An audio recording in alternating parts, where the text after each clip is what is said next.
Hi, I'm Dave Hilowitz.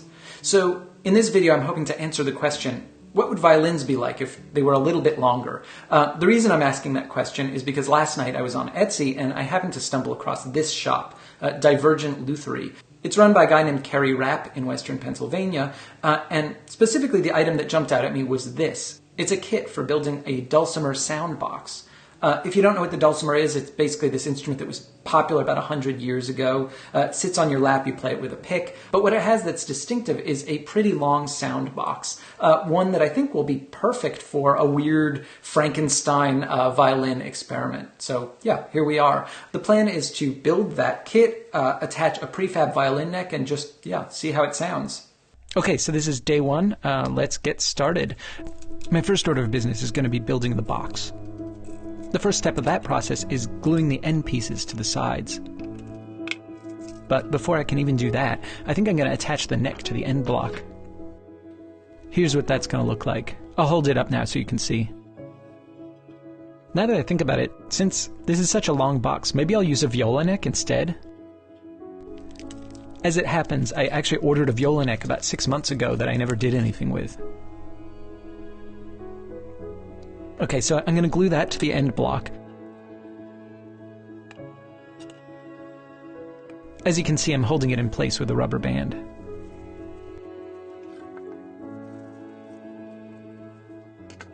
Day 2. I let the glue dry overnight. When I woke up, I drilled some holes in the base of the neck. And I've screwed it in, so the neck is actually held in place by both glue and screws. I also drilled a hole in the other end block. Eventually I'll use this to put the end pin in. The end pin is the thing that holds the tailpiece on. Okay, so now I'm finally ready to glue the sides on. I'll use rubber bands to hold the whole thing together.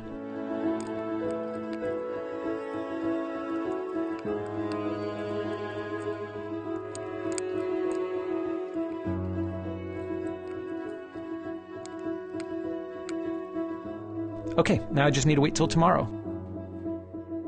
Day 3. The glue on the sides has dried. Next step is to glue these thin strips on the sides.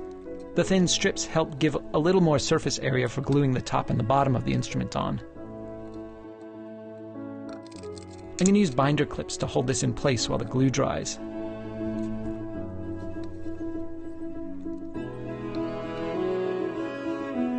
And now the second one.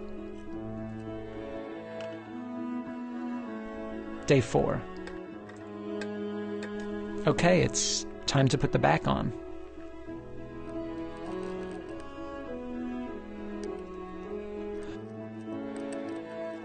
Day 5. Okay, it's finally time to glue the front on. But before I do that, I need to attach the piezo sensor. On instruments like this where I know the acoustics are going to be a bit dodgy, I like to also put a piezo sensor inside so I can kind of supplement the sound. I've drilled a little hole on one of the sides for the 1/4-inch jack. Generally, I try to put the piezo pretty close to where the bridge is going to be, but right now I have no idea where the bridge is going to be on this instrument. I'm just going to stick the piezo roughly in the middle of the board. I'm also going to put this white clippy thing on. The white thing helps hold the cable in place. I don't want anything rattling around inside when I'm trying to play.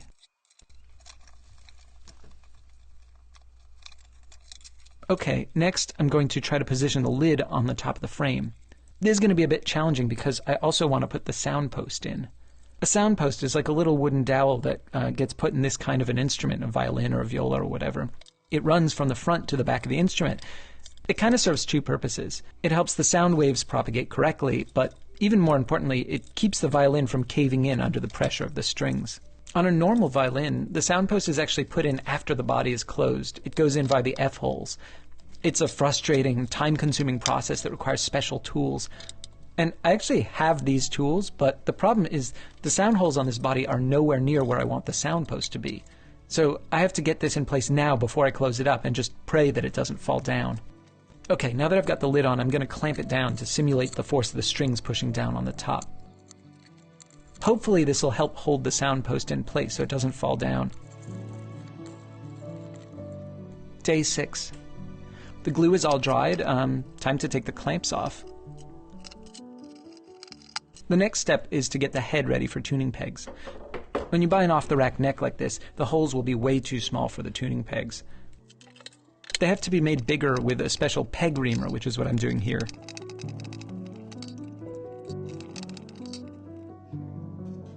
I'll spare you the pleasure of watching me do the rest.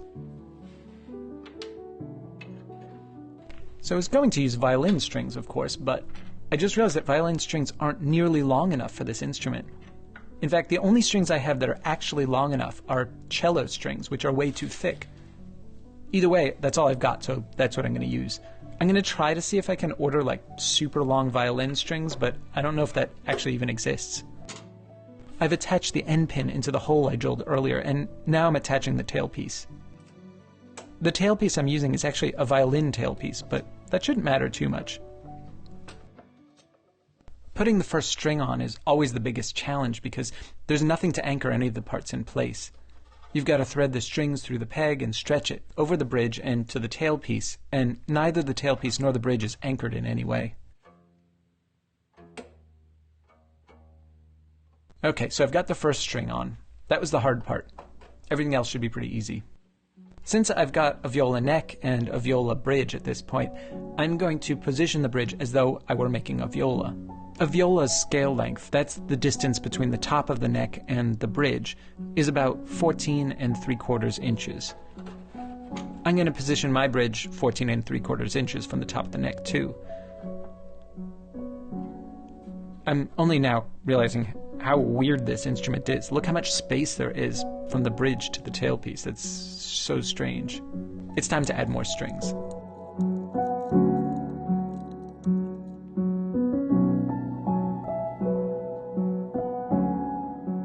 Okay, so here it is. The first thing that I'm noticing is that it is incredibly unwieldy, and I actually have no idea how to play it. Traditional violin, you're able to hold up just with the pressure of your chin. Like, if I were to take this violin, for example, and put it, I'm holding it up completely with just the force of my chin pressing down.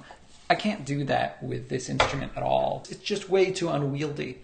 The other thing is because of the length, my arm just isn't long enough to really hit any of the notes I want to be able to hit. So it's really difficult to play.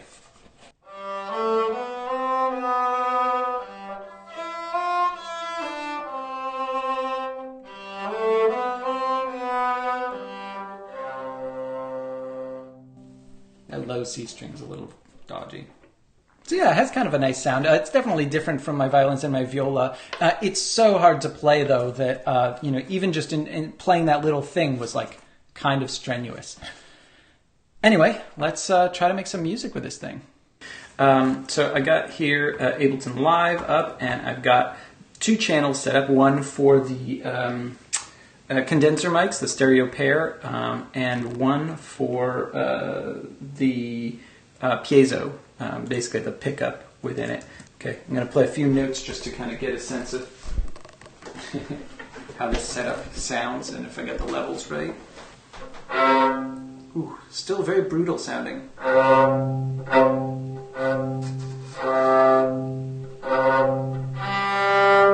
That sounds actually pretty good, that note. I think it's actually just something about the way I'm holding the instrument that's causing it to sound bad, because when I pluck it, it sounds great.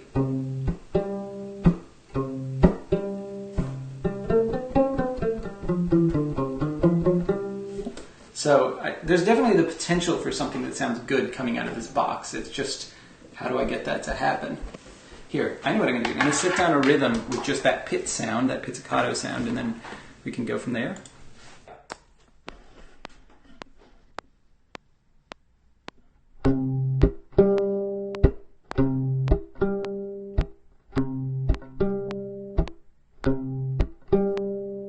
Okay, sounds good.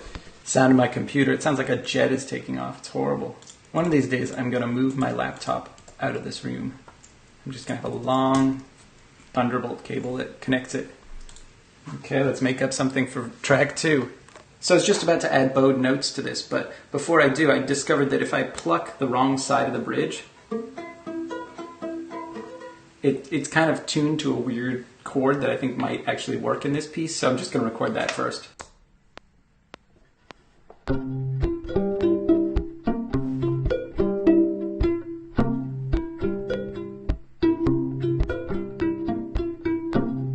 Okay, just going to tinker with that a bit.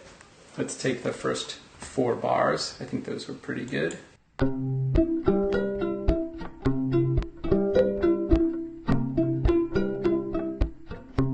let's try to play an actual melody.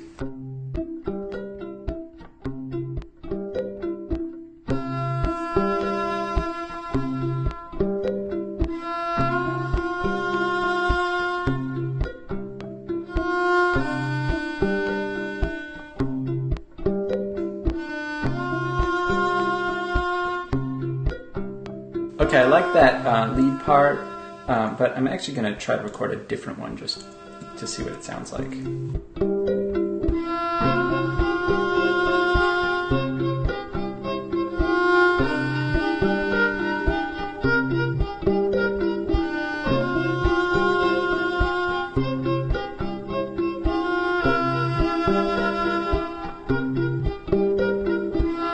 So yeah, not bad. It's a little bit strange to play. It's hard to play. It's hard to tease a beautiful sound out of it because it's just so darn long. I love the pizzicato sound. I almost want to sample just the pizzicato sound because I think it's kind of unique. Okay, if you enjoyed this, it'd be great if you could hit like, and if you've not done so already, yeah, now's a great time to subscribe. I've got a bunch more videos coming in January and yeah, later into February. So stay tuned. See you next time.